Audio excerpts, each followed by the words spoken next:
आप सभी को पता है कि बिहार में और मेरी 39 साल की उम्र में 21 साल से मैं संघर्ष कर रहा हूं।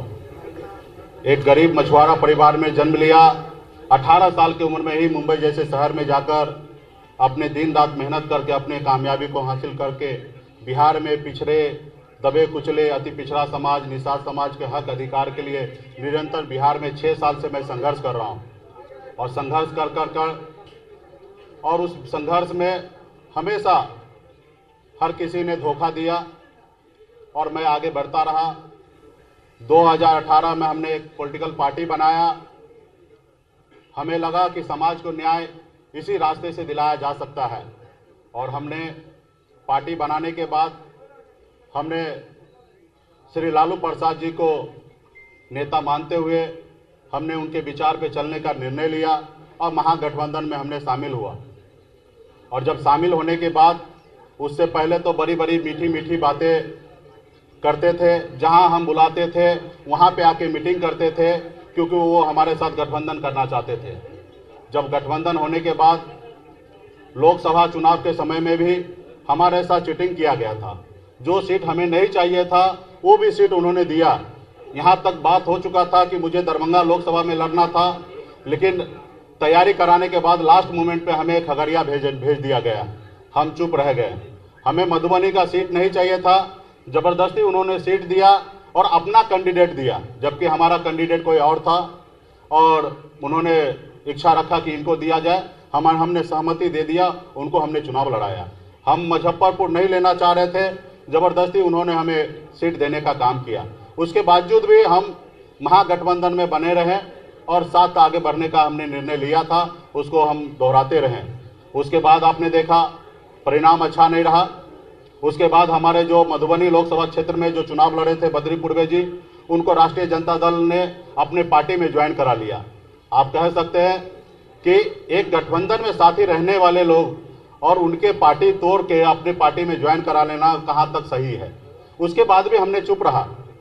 सिमरी बख्तियारपुर में उपचुनाव की बारी आया और पहले से बात हो चुका था कि सब पार्टी एक एक सीट लड़ेंगे, क्योंकि ये एनडीए का सिटिंग सीट था, इसलिए हम सब मिलकर लड़ेंगे और मजबूती से जीत हासिल करेंगे।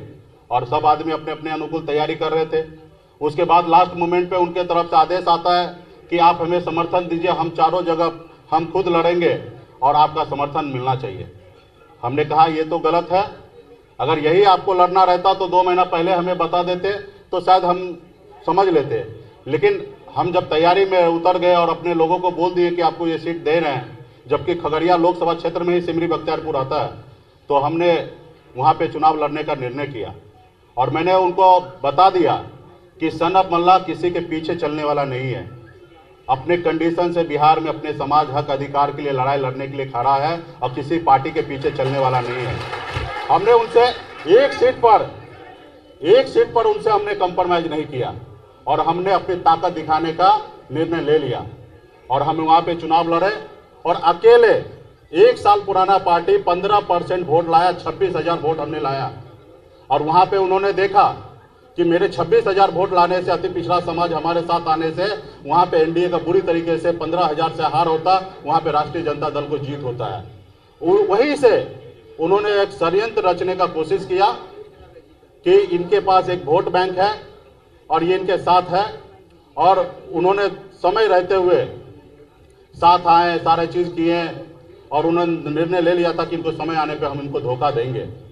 आज हम लोगों ने हर जगह पे, आपको पता होगा कि ब्लैंकली जितना उनके परिवार के लोग उनको सपोर्ट नहीं करते होंगे, उससे ज्यादा सन ऑफ मल्ला उनको हमेशा सपोर्ट किया सीएम के लिए। मुझे मालूम है कि उस जगह पे वो नहीं पहुंच सकता, उसके बावजूद भी जब भी उन्होंने हमें बड़ा भाई कहा तब ने हमने उसको छोटा भाई मानने का काम किया।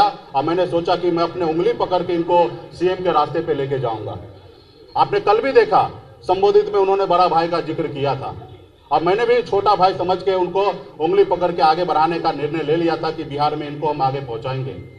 और उनके मन में तो कुछ और ही चल रहा था कि सबसे बड़ी बात है कि आप सबको भी पता है कि उसको बिहार के युवा से मतलब नहीं है।